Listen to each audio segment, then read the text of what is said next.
final 3 lessons of the unit, the students are going to switch from the scientific method to the engineering design process. This project's going to take 3 days, and it's going to focus on food packaging. And so in the first part of the lesson, students are going to analyze real-world snack packages. What you first want to do is have a discussion with the kids about why food has to be packaged in the first place. So from the time it gets made in the factory to the time it reaches your house, what are all the environmental factors that it might encounter? And the kids might say it might be rained on, so you have to protect it from water. It might get stuck in a hot truck, so you have to protect it from heat. It might touch other dirty things, so you have to protect it from contaminants. There are so many things that food has to be packaged from. Or it could have another box stacked on top of it, so it has to be protected from being crushed. And so packaging engineers have to think of all of these things when they are designing their food packages. So each group should get a different type of real-world snack. That way, when they present their findings, they're not all saying the same thing. Just go to the store and just find different snack foods. Here's the first one that I found that was pretty interesting. The kids can open it. They shouldn't eat it, but they can open it. So have them actually analyze the materials as well. This is a single-size Pringles container, and what they can actually see with the design, it's pretty innovative. It actually is shaped in the form, the famous form of Pringles, and they should think why it's shaped that way, and it's shaped that way so it keeps it in place, doesn't move around, and that way it won't like break and crumble.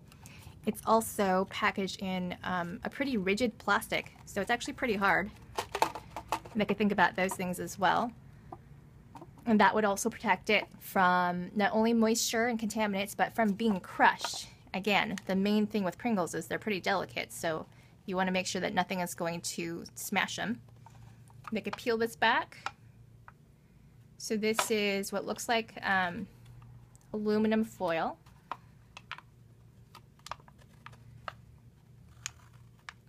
And that obviously protects it from air getting inside, so it keeps the chips nice and fresh and crunchy.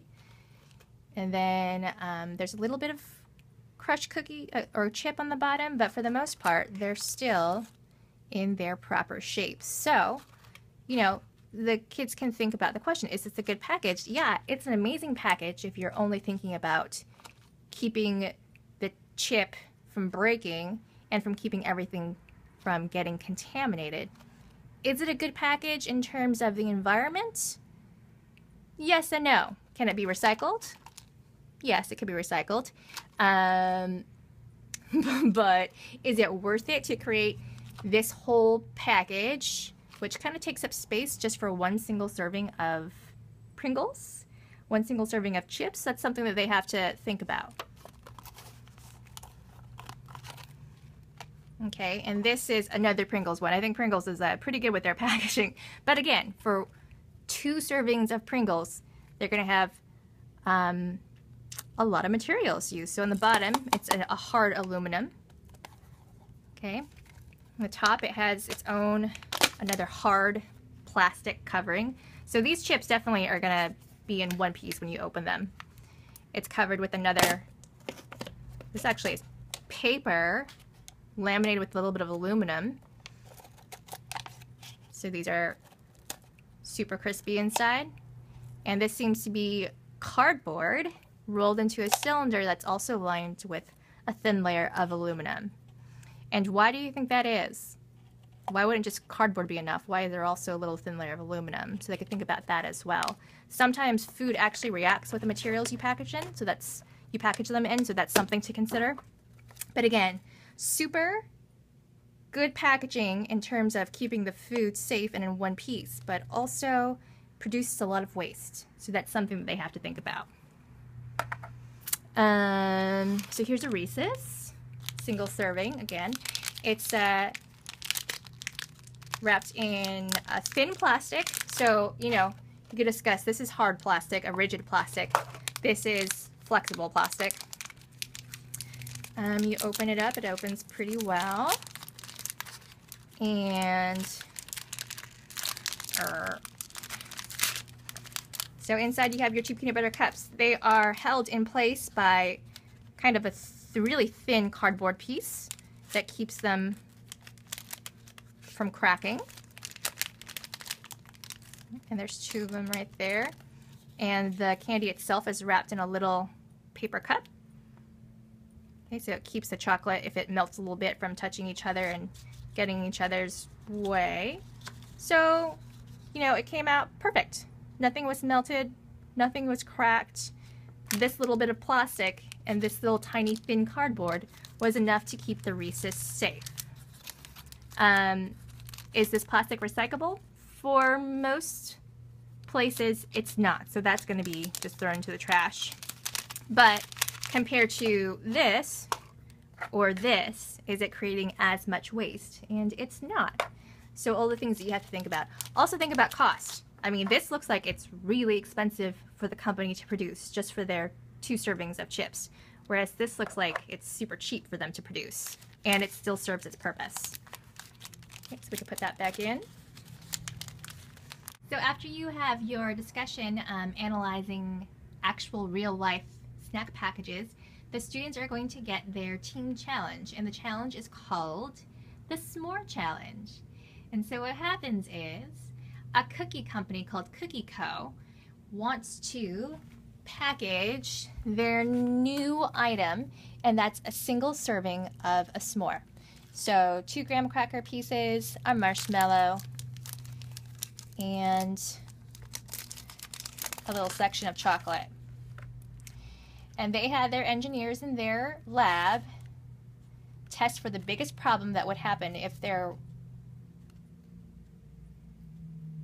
were to sell this. And they said that the biggest problem was that it would get moist if it wasn't in the proper packaging, and also the cookies would get crushed, so the graham cracker would get crushed.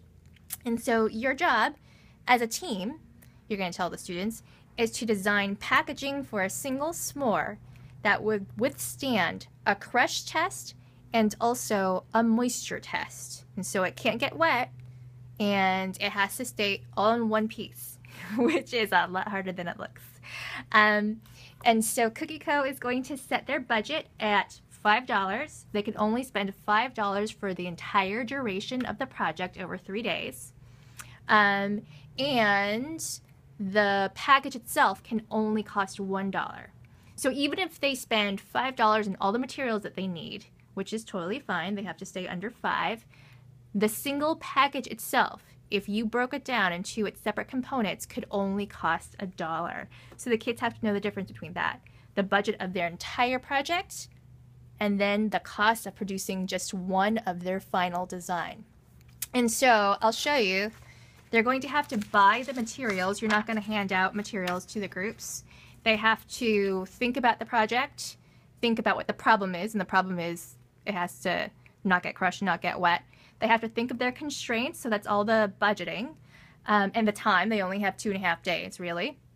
And then they have to draw a diagram and pick the materials that they want, and then they're going to use a budget sheet, which you have in their handout, and they're going to have to keep a tally. They're not going to actually use money. They're going to have to keep a running tally of how many pieces of each material they used, total it up, and then keep their expense sheet that way. So again, they're going to practice with staying within budget. And before they actually start building their s'more, they just talked about the properties of materials. They also have to talk about the properties of the actual s'more. So if this is what a s'more looks like, what might be a problem when you have to build packaging for it? One, it's kind of an odd shape, right? The top cracker kind of just floats on top of that marshmallow, which means if it's not properly packaged, this definitely is going to crack, this top cracker, if any pressure is put on top of it. Chocolate might melt, so even though the design company didn't say that heat was a problem, that's something they might want to think about. And yeah, I mean, that's it, but that's, I mean, the marshmallow is kind of round, so it might topple off, or you could put it like this so it stays more stable. And also, if people know this, or the kids will know this, if it's exposed to air, it'll get really soft and stale. We want it to be nice and fresh. And so again, analyze the properties of materials, also analyze the properties of the actual food itself.